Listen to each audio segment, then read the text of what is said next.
আটাইকে মোৰ ফালৰ পৰা আন্তৰিক ধন্যবাদ জ্ঞাপন কৰিছোঁ।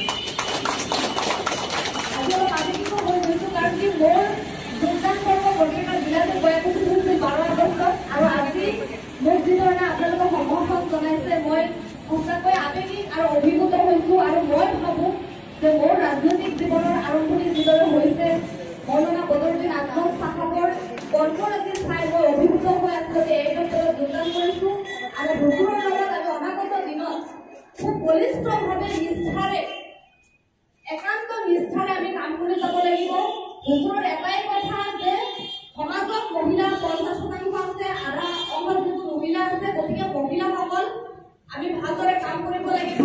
আমাক ফিল্ডত নমাই দিছে আৰু আপোনালোকে সেই ধৰণে সহায় সহযোগিতা আগবঢ়াব। মই আটাইকে অনুৰোধ জনাম যে হুজুৰৰ কাৰণে এটা জোৰদাৰ হাত চাপৰি হ'ব লাগিব।